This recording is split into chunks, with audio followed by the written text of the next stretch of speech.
Another thing I would recommend before putting everything back together is watching how the wiper transmission moves, and basically kind of get a feel for it.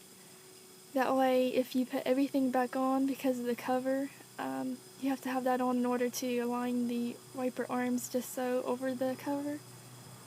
If you realize that it stops at a 45-degree angle once it gets done washing the windows or wiping the windows, then take the part back off and find out what direction it is in, and just keep moving it until you get it at the angle that you need the wipers to be able to go completely down near the cover.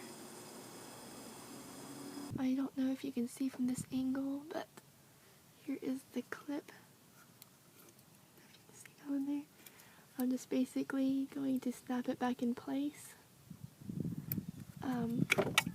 I'm going to try it after I get it flipped over so you guys can see how I have it in place.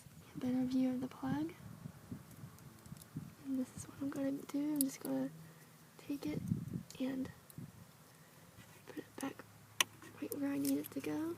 Just right down here. Just do your best to snap it on. You want to hear that click so that way you know it's back in place.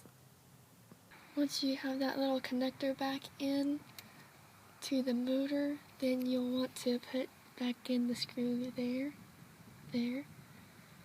and over there, and it's going to look like this.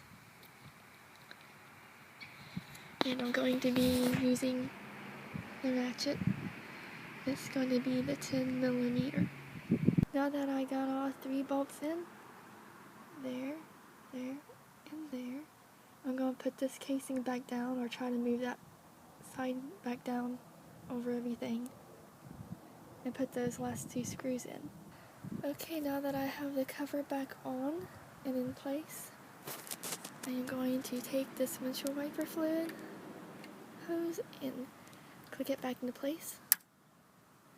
And then I am going to put the screws back in here and here.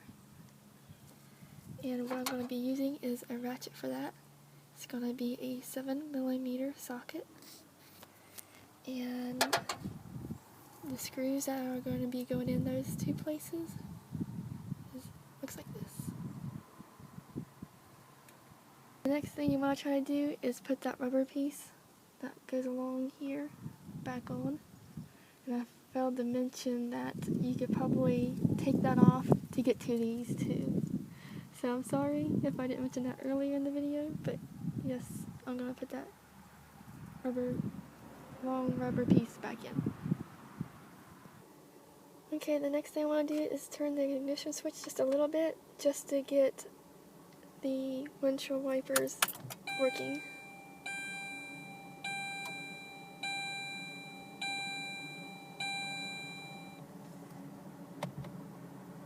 And I guess this kind of helps it kind of go in sync, get it moving. Okay, and that is it. Okay, I already have one of the windshield wiper arms back on.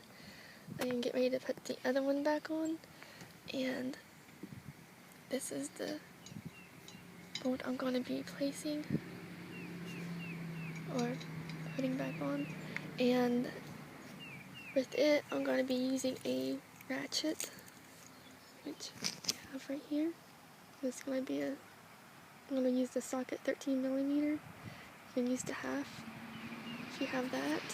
And then I'm going to put this hub back on to go over the bolt to keep the weather from getting to it. And I'm going to be using a hammer to put this piece back on.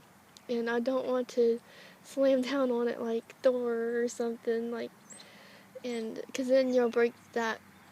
Going back to the wiper transmission, you'll break that plastic piece that's bolted down, that's attached to that metal, and you don't want to slam down onto this, because then you'll break that piece and you have to start all over again. You don't want to do that. Okay, as you can see, I got the hubcap back on, and just like I said, I just used a hammer. Just give it baby love taps just all the way around it. Like I said, you don't want to go and then break it or anything. But that's what I did, and it eventually got in there. And the next thing I'm going to do is try to start the windshield wipers up to see if they work. Yay! We have it! Working windshield wipers! Woo! I hope this tutorial worked for you guys, and I'll talk to you later. Bye!